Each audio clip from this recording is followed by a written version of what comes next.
Praise the lord. ఈరోజు వాక్య భాగం మత్తయి సువార్త 28వ అధ్యాయము 19వ వచనం. కాబట్టి మీరు వెళ్ళి సమస్త జనులను శిష్యులనుగా చేయుడి, తండ్రి యొక్కయు కుమారుని యొక్కయు పరిశుద్ధాత్మయు యొక్కయు నామములోనికి వారికి బాప్తిస్మమిచ్చుచు. ఈరోజు ఈ వాక్య భాగం ద్వారా దేవుడు మనతో మాట్లాడుతున్నారు. ఈ మత్తయి సువార్త 28వ అధ్యాయం 19వ వచనం మనం చూస్తే కనుక కాబట్టి మీరు వెళ్ళి అని వాక్యం చెప్తోంది. అలాగే మార్కు సువార్త 16వ అధ్యాయం 15వ వచనంలో కూడా మీరు సర్వలోకమునకు వెళ్ళి సర్వ సృష్టికి సువార్తను ప్రకటించుడి.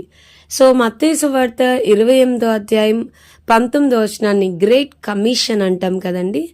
దేవుడు మనకిచ్చిన ప్రధానమైన ఆజ్ఞ, ప్రధానమైన బాధ్యత, గ్రేట్ కమిషన్.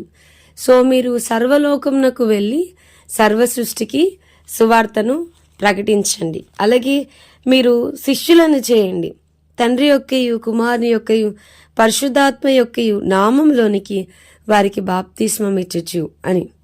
సో మనం ఆలోచిస్తే ఈ గ్రేట్ కమిషన్ని దేవుడు సేవకులకి మాత్రమే ఇచ్చారా? ఈ బాధ్యత సేవకులకు మాత్రమేనా? సువార్తను ప్రకటించడం అనేది, పౌలు గారు అన్నారు, నేను సువార్తను ప్రకటించడం, సిలువను గూర్చిన వార్తను నేను ప్రకటించకపోతే నాకు శ్రమ అని చెప్తా వచ్చాడు. అయ్యో నాకు శ్రమ అని చెప్పని. Is it a responsibility of pastors only?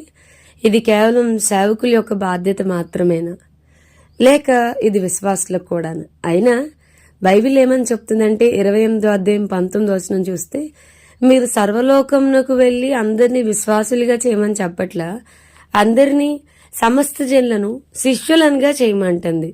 శిష్యులు అంటే ఇన్ ది సెన్స్ విశ్వాసులేమో ఆదివారం వచ్చి వెళ్ళిపోతూ ఉంటారు, లేదా మిగతా టైంలో అటెండెన్స్ వేయించుకుంటారు బహుశా.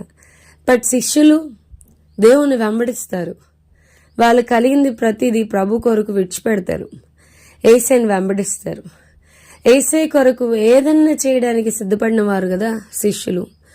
సో మనం శిష్యులుగా మారాలి అనేది దేవుని యొక్క ఉద్దేశం. కేవలం అలా చర్చికి వెళ్ళి కూర్చోవడం మాత్రమే కాకుండా, వాక్యాన్ని విని వచ్చేయడం మాత్రమే, అబ్బాబ్బా ఏం చెప్పారు వాక్యం, బాగా ప్రార్థన జరిగిందని సేవకులకి మార్క్స్ వేసే వాళ్ళంగా కాకుండా, వాట్ ఈస్ యువర్ రోల్?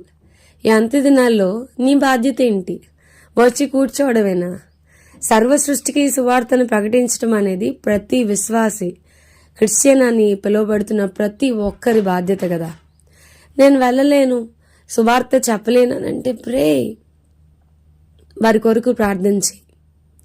నీ చుట్టుపక్కల ఉన్న అన్యుల కొరకు మనం ఎందుకు ప్రార్థన చేయకూడదు? వారి యొక్క లిస్ట్ తయారు చేసుకుని వారి నిమిత్తం దేవుడు మనకి భారం పెట్టేలాగా దేవుని పాదాల దగ్గర కూర్చుని, ప్రభువా వీరు నీ ప్రేమ చేత తాకబడాలి, వీరిని గూర్చిన జ్ఞానం చేత నింపబడాలి, నువ్వెంత గొప్ప దేవుడివో తెలుసుకోవాలని వారి కొరకు మనం ఎందుకు ప్రార్థన చేయకూడదు? సో ఈ గ్రేట్ కమిషన్ బాధ్యత ప్రతి ఒక్కరిది.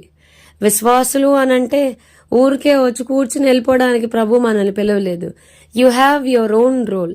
ప్రతి ఒక్కరికి దేవుడు బాధ్యతనిచ్చాడు, ఆ బాధ్యతను మనం నెరవేర్చాలి.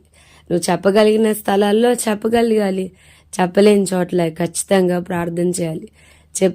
చెప్పిన ప్రదేశాల్లో కూడా ప్రార్థన చేయాలి, ప్రభా ఈ వాక్యం పని చేయాలి, వీరిని గురించి తెలుసుకోవాలని. ప్రభు యొక్క పనిలో మనం కూడా వాడబడాలి. జత పనివారుగా ఉండడానికి ప్రభు మనల్ని పిలుచుకున్నాడు. సో అందరం కలిసి ప్రభు పని చేద్దాం.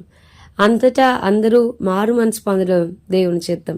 ఈ చిన్నవానిలో ఒకడేను నశించిపోవట దేవుని చిత్తం కాదు అని వాక్యం చెప్తుండగా, అంతటా అందరి జీవితాల్లో దేవుని చిత్తమే జరుగులాగున వారిని తీసుకుని మన చుట్టుపక్కల ప్రాంతాలు, చుట్టుపక్కల ఉన్న అన్యుల కొరకు, దేవుని తెలియని వారి కొరకు ప్రార్థన చేద్దాం.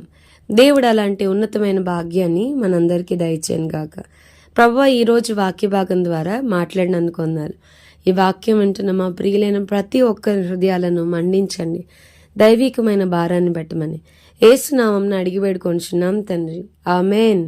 God bless you and have a blessed day.